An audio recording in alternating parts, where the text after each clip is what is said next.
I think it's time for this toxic, binary, zero-sum madness to stop.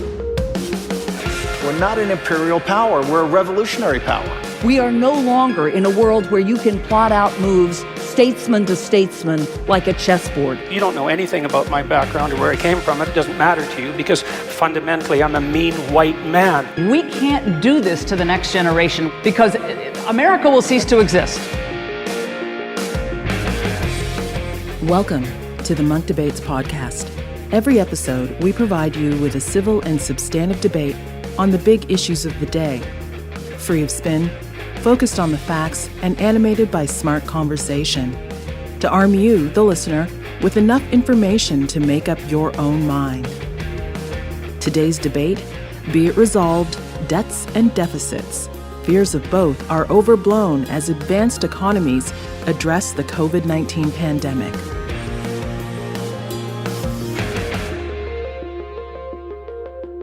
Hello, I'm your moderator, Rudyard Griffiths. Well, the economic fallout from the COVID-19 pandemic has compelled governments around the world to launch the largest fiscal and monetary aid programs in living memory. We are hearing of a massive COVID-19 recovery package that EU leaders finalized earlier today, an unprecedented stimulus amount. Our government will be creating a $1 billion COVID-19 response fund. I want all premiers and all Canadians to know our government is here for you. Now, I'm going to sign this, and it's a great honor. $6.2 trillion. I've never signed anything with a T on it. I don't know if I can handle this one, Mitch. We can't chicken out at this point. This is happening at the same time as a radical new approach to economic policymaking is gaining momentum: modern monetary theory. Its proponents believe that governments, as issuers of their own currencies, are not limited by the revenues they collect when it comes to what they spend. They argue that governments instead should create and spend money on programs that are in the public good. Not to do so is a political, not an economic, decision. Why are our pockets only empty when we talk about 100% renewable energy that is going to save this planet and allow our children to thrive? We only have empty pockets when it comes to the morally right things to do. But when it comes to tax cuts for billionaires and when it comes to unlimited war, we seem to be able to invent that money very easily. Critics of so-called MMT think that it is based on a deeply flawed theory of money and how it works in the real economy. Rather than ushering in a new era of prosperity and economic opportunity, modern monetary theory risks dooming advanced economies to soaring inflation, declining productivity, and currency debasement. In sum, there is no free lunch in economics. This is the view that we can just print money and create growth. I mean, I think of all the ideas I've ever heard in my lifetime, that's one of the stupidest. I mean, if you could create growth by printing money, then Zimbabwe and Argentina and Venezuela would be the richest countries in the world. On this installment of the Munk Debates podcast, we challenge the essence of these arguments by debating the motion, be it resolved, debt and deficit fears are overblown as advanced economies address the COVID-19 pandemic. Arguing for the motion is Professor Stephanie Kelton, author of the brand new book, The Deficit Myth, Modern Monetary Theory, and the Birth of the People's Economy. Arguing against the motion is Jacob Funk Kirkegaard, Senior Fellow at the Peterson Institute of International Economics. Stephanie, Jacob, welcome to the Munk Debate podcast. Thank you for having us. My pleasure. I'm really looking forward to this conversation as all of us have been kind of reacting to the effects of this pandemic globally. One of the big themes that's emerged is the extraordinary fiscal and monetary response that governments around the world have launched to combat the economic consequences and fallouts related to COVID-19. So to have an opportunity to have your two big brains elucidate and educate us about what is the implications of all of this is a treat indeed. So what we're going to do, as per our usual format on this show, is put 2 minutes on the clock for each of you to provide your opening statements on our resolution, be it resolved, debts and deficit fears are overblown as advanced economies address the COVID-19 pandemic. Stephanie, we're having you argue in favor of this motion. So take us away with your opening remarks. I think I would like to start by making a simple assertion, and that is that words matter. For too long, we have chosen to use words like debt and deficit, words that induce anxiety and evoke a strong negative reaction to something that in reality is quite benign if we think about it the right way. So whenever you hear one of us use the word deficit, I want you to think instead of your financial surplus. And whenever the word debt comes up, I want you to hear the words dollar savings, because the reality is that so much, virtually everything that we have been taught to think and fear about federal budget deficits and government debt is, I believe, either misleading, incomplete, or just flat out wrong. Deficits can be used for good or evil. They can enrich a small segment of the population, driving income and wealth inequality to new heights while leaving millions behind. They can fund unjust wars that destabilize the world and cost millions their lives. Or they can be used to sustain life and build a more just economy that works for the many and not just the few. They can help us in this moment of crisis with COVID-19 and the urgent need to repair our economies, our broken healthcare system, our communities, address real problems in society and in our economy, everything from climate change to healthcare and education. Thank you, Stephanie, and thank you for setting the table for us, so to speak. So, Jacob, you're arguing against our motion that debt and deficit fears are overblown as governments respond to COVID-19. Let's have your opening remarks, please. Well, let me start by saying that this time of a pandemic is a time of extraordinary politics, economics, and therefore also an extraordinary budget situation. Because while I certainly believe that there is ultimately a concern about debts and deficits, there is an existing government budget constraint. It, in my opinion, does not apply in this extraordinary situation. There is absolutely no doubt in my mind that it is incumbent upon the government at this time of pandemic to spend what is required to sustain economic activity, protect incomes, protect the solvency of businesses from the pandemic. We will be helped greatly by the fact that the pandemic, in my opinion, will be deflationary. So inflation will be even lower going forward, which translates into lower levels of interest rates and therefore ultimately lower debt burdens. But this shouldn't deter us in the long run from recognizing that there is limits to what governments can spend and the circumstances under which they spend it. Thank you, Jacob. So, Stephanie, let's have you react to Jacob's opening statement and maybe his final words there, that there are limits to what governments can, and I'm assuming he's implying the government should spend based on certain inherent constraints that they have economically and otherwise. Let's have you respond to that.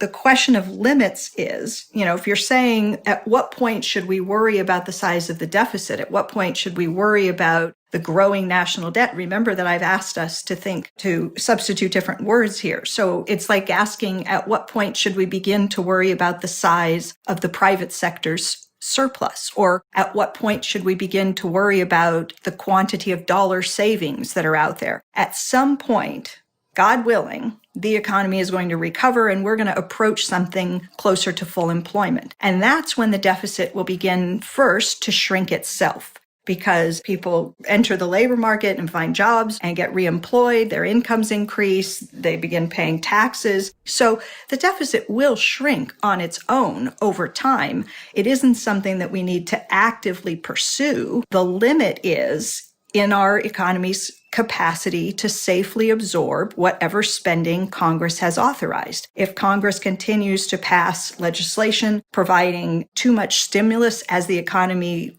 recovers and returns to something closer to full employment, the punishment for that would be inflation. So the relevant limit to government spending is the economy's capacity to safely absorb that new spending, to meet that demand with more supply, and to do that in a way that doesn't involve bottlenecks in production and inflationary pressures. So, Jacob, let's have your response here, and maybe focusing really on Stephanie's argument just now that deficits will take care of themselves. This will go away, and by implication, this persistent anxiety that we've had over decades now about the supposedly pernicious effects of deficits on the economy, on productivity, on economic growth are overblown. I believe that government initiative, government actions and spending is typically in advanced economies a force for progress. But I think if we look around the world and take a look at countries that have much lower levels of income inequality, these are actually countries that do not rely on debts and deficit spending, and they certainly do not rely on the central bank to finance this spending. They are high tax economies. There's no budget deficit, right? In fact, Germany still has a gigantic budget surplus. We Germans we like budget surpluses, and the difficulty is that Germany has its own debt brake, and its own debt brake basically means it has to run a surplus because it has a legal debt ceiling.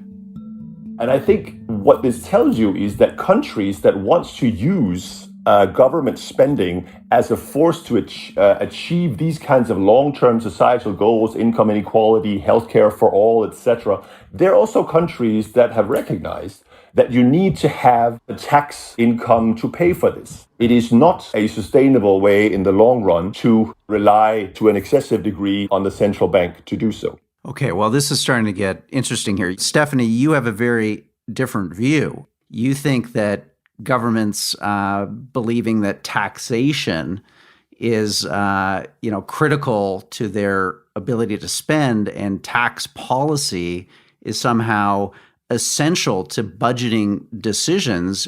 You think we need to throw that out the window. That's an old way of thinking, and frankly, a destructive way of thinking in terms of fashioning citizens and the public with the public services and goods that they need. I'm saying that instead of approaching the federal budgeting process the way that we had, we're not doing it now. We're just simply passing legislation that authorizes the government to spend, and we're not worrying about raising any revenue to offset that spending at the moment. Well, thank you all very much. It's a very important day. I'll sign the single biggest economic relief package in American history, and I must say, or any other package, by the way. So you're talking about a $6.2 trillion bill, and this will deliver urgently needed relief to our nation's families, workers, and businesses.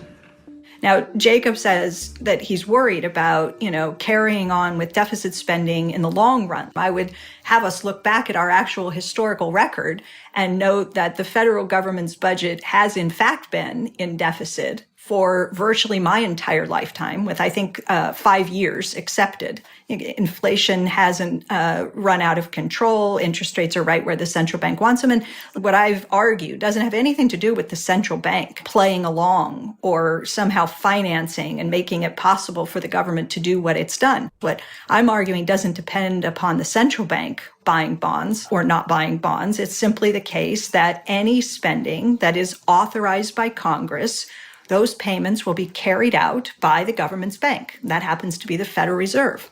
And so every time Congress commits to spending, it's effectively ordering up new dollars. And the Federal Reserve fills that order by making the appropriate entries in people's bank accounts, creating new digital dollars. That's just how it works today. Thank you, Stephanie. So, Jacob, respond to that, because you believe that central banks and especially the Federal Reserve have a role to sell debt, that's the open market, to provide an interest rate to investors in that debt. Whereas Stephanie is making an argument here, an interesting one, that whole process in some way is kind of redundant. If Congress mandates the spending, the Federal Reserve creates that money, and that spending is realized for the economy on behalf of the American people or on behalf of any large government. So why do you still feel the role of central banks to sell debt internationally at prescribed interest rates should still be part of our kind of monetary and fiscal calculus? I think what Stephanie is advocating is essentially that we should abolish monetary policy as the controller of inflation and as the sort of principal cyclical plumber, if you like, the entity that controls the business cycle in the economy, that provides most of the real-time stimulus, or if required, raises interest rates to reduce economic activity, to lower inflationary pressures and expectations. We should replace that with fiscal policy. My view on that is that is not likely to work out in practice. I wouldn't trust Congress to be able to do this and basically, do it in real time or do it in at time of an election year, because political necessities and imperatives will take over, which is exactly why some years ago central banks were made nominally independent, because you wanted to take them out of the constant political back and forth. Fairly unprecedented, and worth noting that this represents all of the living former Fed chairs. So as you mentioned, Paul Volcker, Alan Greenspan, Ben Bernanke, and Janet Yellen all coming to the defense of the Federal Reserve's independence in an op-ed in the Wall Street Journal yesterday, saying that the Fed needs to be free of short-term political pressures, and that it also needs to operate without any sort of fear of its leader, the current chair, Jerome Powell, being removed. What Stephanie seems to be advocating is that we should simply do away with them and rely solely on fiscal policy by simply doing away with the interest rate and have more or less all spending being financed by new money, central bank money creation. But I think that would have very significant broader implications. If you do that, it takes away the risk-free rate of which most private assets are also priced. It would have very significant implications for the broader functioning of the U.S. financial system. Okay, this is great because we're really now getting to the nub of this debate. So, Stephanie, I want you to react to Jacob's critique that, in a sense, the fox is now in charge of the fiscal henhouse. And by neutering the role of central banks, you are creating a situation where it won't work in practice. Congress, the spending, they won't be able to politically pull back. And that as a result, the inflation risks, the risks of currency depreciation, these are real systemic problems of the theory that you're advancing. Well, let's start by remembering that Congress already has the power of the purse. I'm not suggesting that we give Congress any new authorities or powers that they don't already have. And if you think that Congress has some sort of a deficit bias, and that in an election year, Congress will try to, provide all of these sweeteners and increase deficits in order to, make the population very happy, deliver windfalls and so forth. I would suggest that we examine the record, and you just don't see that. Okay, we have mostly divided Congress, and even when we don't have divided Congress, you just don't see the abuse of the fiscal purse, of the power of the purse, in ways that I think many people might be concerned about, including, I guess, Jacob on this point.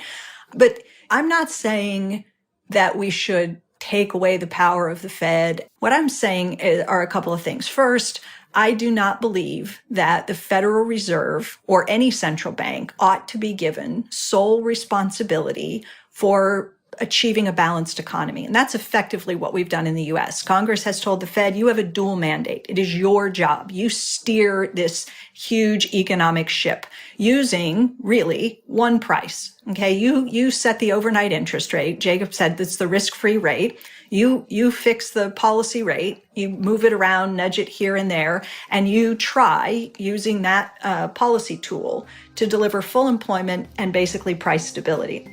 We decided today to lower the target for the federal funds rate by 0.25 percentage point to a range of 2% to 2.25%. The outlook for the U.S. economy remains favorable, and this action is designed to support that outlook. What I'm saying is, I think that is asking way too much of the central bank. And I think central banks around the world are telling us, you have asked way too much of us. We just don't have the ability to do what you're asking us to do. We need a fiscal partner. And these are our elected representatives. And I do think that we should and can expect of Congress to approach the federal budgeting process in a way that pays less attention and is less concerned about the budgetary impacts of their spending and is more concerned about the real effects. So if the economy is operating below full employment, there are clearly idle resources. You have lots of unemployed labor. You have slack in your manufacturing. Utilization rates are low and so forth. I think it's reasonable to ask Congress to think about ways in which they can make investments in our economy without offsetting that spending. Okay. In other words, without the need to raise taxes to offset all of that spending, but that we get the benefit of important investments in our economy that aren't hung up out of fear of adding to the deficit. Thank you, Stephanie. Jacob, do you share the view that countries that have high debt loads have problems with secular growth and with productivity and with sustaining high living standards? Because the argument that Stephanie's putting forward here is that we can sustain a much larger debt and deficit burden. I mean, just look at the differences between the United States and Japan. Japan is over 100% of GDP of debt. I think, no, I actually don't subscribe to the sort of general proposition that a high level of debt, that there is some sort of arbitrary threshold at which point the level of debt becomes an exonerable drag on growth. The main reason why Japan has such a massive government debt at the moment is that it has another factor that has been an exonerable drag on growth for the last 30 years or so in Japan, and is rapidly coming to many other countries around the world, which is demographics. The real problem for countries is not that there is necessarily this arbitrary level of debt at which growth cannot happen and living standards begin to suffer. The real problem is that growth slows down as a function of population aging. That reduces private investment, because why should you invest in a market that is slowing? It puts more onus on the government to be the investor of last resort. I actually agree with a lot of what Stephanie is saying, that there is clearly a role in aging societies for the government to be much more active when it comes to public investments. And it can do so to a large extent without worrying too much about the additional debt such investments incur, because the low interest rates ensure that the total weight of the debt burden remains very low. Thank you, Jacob. So, Stephanie, just to the listener who is trying to wrap their heads around this conversation, is there a limit to the amount of debt that a nation state issuing its own sovereign currency can carry? What about the currency risk? I guess as just a layperson, you'd think that if there was a lot more of something, it would be worth less. Why aren't we at risk of the devaluation of the US dollar? There is no robust relationship between the amount of dollars that are being emitted or supplied over time and the value of a country's currency. The point that I think we're missing, that I think is really important, is, this idea about the government debt, what we're calling the government debt, which I'm suggesting we remind ourselves is just dollar savings. People want to net save the currency, not just Americans, but people around the world. There's an enormous appetite for the US dollar. And the only way to satisfy the desire to net save the currency is for the issuer of the currency to make that currency available. And we do that in one of two ways. The government runs deficits and supplies the currency. And then with those dollars, we can supply some of them to the rest of the world. We buy imports from around the world. And that all increases the dollar savings, both domestically and internationally. But the strength of the dollar is reflected by the fact that so many people want to net save in our currency. So I think that's essentially the answer to the question. Jacob, what's your view on that? Because there's a feeling out there that this extraordinary fiscal stimulus is undermining the value of the world's reserve currency. And we've seen a precipitous fall in the last month or so of the US dollar versus other currencies. Do you agree or disagree with Stephanie that there is a connection between deficit spending on the scale that we're seeing now and worries about currency depreciation. I think I agree to a large extent with that there is no particular relation between the value of the dollar exchange rate and the levels of fiscal deficits that we have historically seen in the United States. The role of the dollar in international financial markets as the sort of global anchor currency, safe haven, etc., is of course a complex issue that has to do with the depth of US dollar denominated assets. It has to do with the US traditional leading political role in the world, the fact that the United States is a functioning, fairly transparent democracy compared to, say, China or other potential suppliers of global reserve currencies. But I do worry that if you go ahead with the kind of policies that Stephanie is advocating, then I do think that means that you end up with much, much larger deficits in the United States. And maybe some of those deficits are incurred for good, sound reasons. But nonetheless, there is a risk that you could have a run on the US dollar, and it could lose the current status in the world, which would be a very negative event for the United States in the long run. And then just one final thing to what Stephanie said. It is true that Treasury debt carries interest, but the Federal Reserve also pays interest on reserve balances, banks' reserve balances, where a lot of this extra money creation would end up. So it's not, in my opinion, correct to say that money creation by the government doesn't incur an interest cost. It does through the central bank's payments on reserve balances. Stephanie, have you addressed that point of Jacob's? Because that's an important one. Why wouldn't interest rates rise in the face of continuing large-scale government spending, not only in the context of COVID-19, but your vision is large investments in the greening of industrial infrastructure, in supporting a caring economy. These are, in a sense, a series of generational contributions that you envision funding through the issuance, the expansion of U.S. money supply now into the future for many years to come. Well, actually, I don't think that's what I'm suggesting. What I'm saying is, if we are in a situation where we have lots and lots of idle resources, tens of millions of people who want to work but are locked out of employment, sitting on the sidelines, those people can be hired by the federal government and jobs can be created around, as you said, a care economy. We can put them to work caring for people, caring for their communities, caring for the planet. But you can't have what's not available. So what I'm saying is that in a depressed economy, there is lots of fiscal space. Okay? You can spend into a depressed economy without the imperative to guard against the inflation risk by raising taxes. And the offsets become increasingly important as the idle resources diminish. So it is time and place specific in terms of what the government can do with authorizing new spending on big new programs. Now is a great time to do some of that stuff. We won't always have this much fiscal space available. So on the interest rate question, I think this is important because you're right. Somebody's going to pay the interest unless we want to let the overnight interest rate go to zero, which is where the gravitational pull as the government engages in spending in excess of taxes, those dollars would just pile up in the banking system.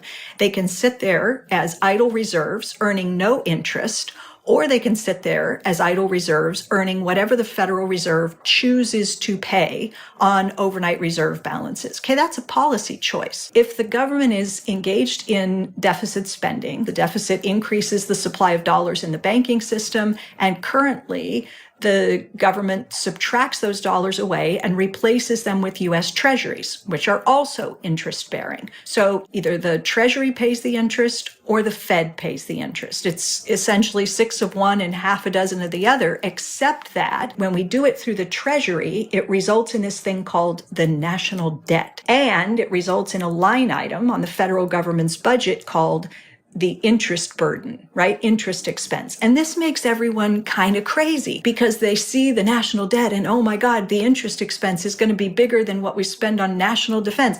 And so I'm saying if we can't just come to terms with what is actually happening and just sort of breathe through it and understand that it poses no financial risk. It's not inherently dangerous. If we can't come to terms with it, then let's dispense with the issuance of the treasuries. Let's let the Fed pay the interest instead. In fact, we could let the Fed issue the securities. Jacob, I wanted you to respond to that point. It's an interesting one. What if the Federal Reserve just paid all the interest out of money it created, and we just took interest payments out of the Treasury and therefore out of the federal budget? Because, Stephanie's right. People get scared. They read that the interest payments on their national or subnational debts are equivalent to all their spending on education. Stephanie's saying, no, get rid of it. Push it onto the Fed. Fed pays with it with dollars that it creates with its computer.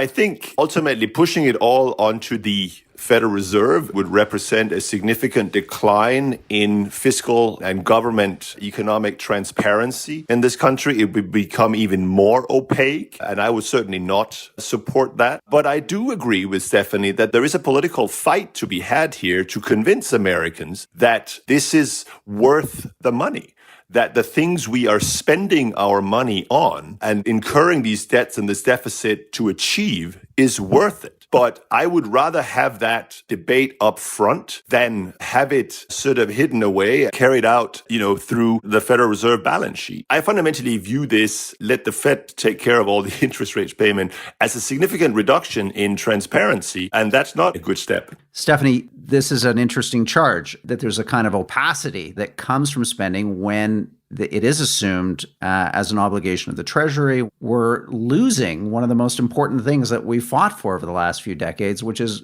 greater insight and transparency in how government spends. Well, I completely disagree.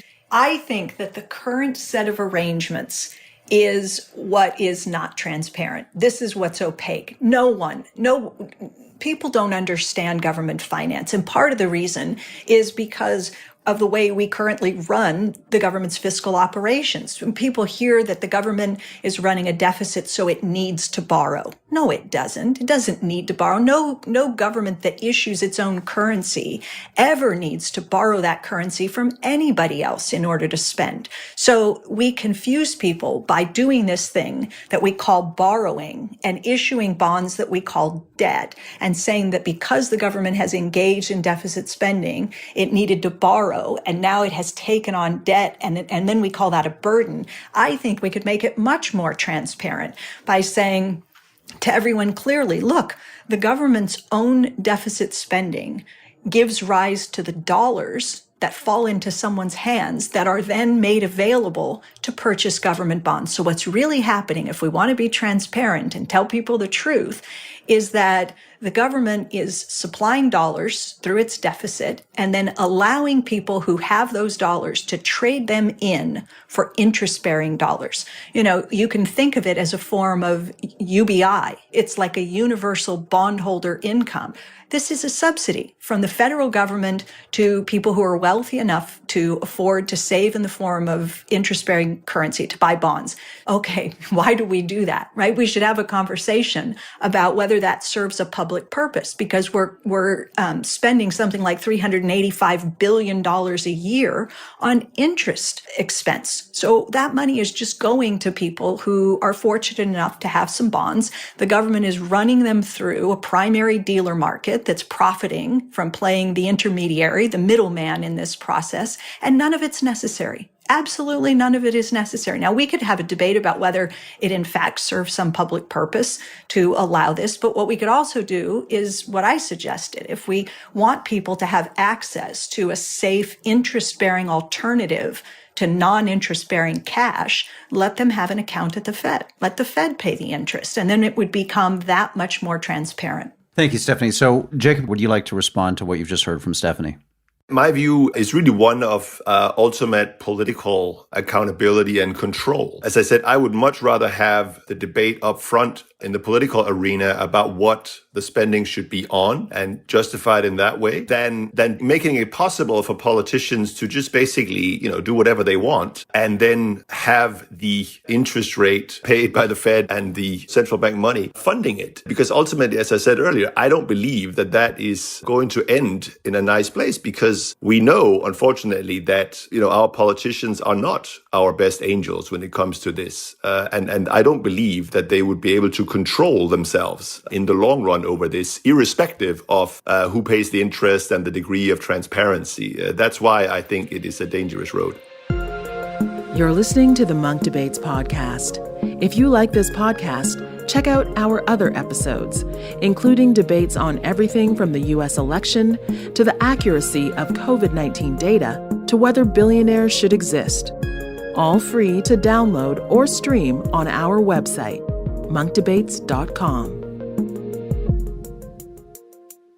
Okay, let's go to closing statements. Stephanie, we're going to put 2 minutes up on the clock. This is your opportunity to kind of underline for our audience the key points that you want them to take away from this conversation. Again, our resolution, be it resolved, debts and deficit fears are overblown as advanced economies address the COVID-19 pandemic. I want to start with a reminder that all government spending today is already financed by new money creation via the central bank. There's no way to say, I'm afraid of what might happen if the central bank were creating currency on behalf of the federal government as it engages in spending. That's already how it works. So what we need to do is come to terms with the way the government actually spends, the role of taxes, and the purpose of borrowing, and to recognize that the government has the fiscal capacity, that Congress has the power of the purse, and it's in the Constitution. In the United States, it's Article 1, Section 8. The founders wanted it that way. They wanted our elective representatives to have the capacity to arrange the budget, to organize the budget, to commit resources on behalf of the American people, and to budget in the interest of the broader population. And I think that's a good thing. I don't want a non-elected body of technocrats standing in the way or attempting to stand in the way of a duly elected body, Congress, making decisions on behalf of the American people. I do not have the same concerns that Jacob has, that our elected officials, if they were to, have a better understanding of how all of this stuff works, would push things to the extreme in the ways that I think Jacob is concerned, and that we would end up with sort of punishing inflation and so forth, because I believe in democracy. I think that if our elected officials were to abuse the power of the purse in those ways, then there's a way to deal with that. We deal with that at the ballot box, right? The American people would then say, this is not how we want you operating the federal budget. This is hurting us. And so it wouldn't last for very long if you did end up in a situation like that. I want a check. I want a third-party independent agency involved. We have that today. It's just that we ask agencies like the Congressional Budget Office to help our lawmakers evaluate spending decisions, not based on any inflation risk associated with the spending, but simply, does it add to the deficit? How much does it increase the debt? So we're really asking them for feedback that is the least useful form of feedback. And I just think that we need a fundamental reorganization of what we ask third-party independent agencies to look at, and it'll help guide lawmakers, and the rest of us are there for the accountability. Thank you, Stephanie. Jacob, we're going to give you the last word, 2 minutes up on the clock, just to summarize this debate and, again, what you want listeners to take away. I think it's important to recognize that in national emergencies, government and government spending is really what stands between us and a prolonged Great Depression. And therefore, it's absolutely critical that governments have the willingness and capacity to spend what is necessary at a time of national emergency, like during the current pandemic. And I think we have to say that willingness and that ability has been present in the United States and across the advanced economies during COVID-19. So in that sense, I think the current system has actually passed a very important test. But that doesn't mean, therefore, that it is necessary to throw the entire existing system more or less out of the window and rely on an entirely new and politically unstable and potentially destabilizing set of new institutions that does away with the traditional role of central banking and monetary policy and equips and entrusts elected officials, which typically have an overbearing self-interest in short-term re-election, with essentially the sole lever for steering the macroeconomic steering of national economies. I do not believe that this presents a set of incentives that will lead elected officials to safeguard the long-term economic interests of the United States or any other advanced economy. Thank you, Jacob. And thank you, Stephanie. This is an important conversation for us to have. What's happening right now in terms of the fiscal and monetary response to this pandemic has really opened people's eyes to the fact that we need more thoughtful, substantive conversation about how nations and countries manage their debts and deficits. And both of you have approached this discussion today with real civility and substance. That's what the Munk Debate podcast is all about. And on behalf of our listeners, thank you very much. Thank you so much. My pleasure. Well, that wraps up today's program. Again, thanks to Professor Stephanie Kelton and Jacob Funk Kirkegaard for coming on the program. And I want to urge listeners to check out Stephanie Kelton's new book. It's a big international bestseller, The Deficit Myth, Modern Monetary Theory and the Birth of the People's Economy. The Munk Debates podcast is a place for civil and substantive debate on the big issues of the day. To listen to more debates on everything from life after COVID-19 to how it's changing our cities to the new geopolitics of the age of pandemics, we've got it all on our website at www.munkdebates.com. You can also find detailed show notes on today's debate. Well, thank you, audience, for helping us bring back the art of public debate, one conversation at a time. I'm your moderator, Rudyard Griffiths. The Munk Debates are produced by Antica Productions and supported by the Munk Foundation. Rudyard Griffiths, Marilyn Mazurek, and Christina Campbell are the producers. The Munk Debates podcast is mixed by Monica Brighton. The president of Antica Productions is Stuart Cox. Be sure to download and subscribe wherever you get your podcasts. And if you like us, feel free to give us a 5-star rating. Thanks again for listening.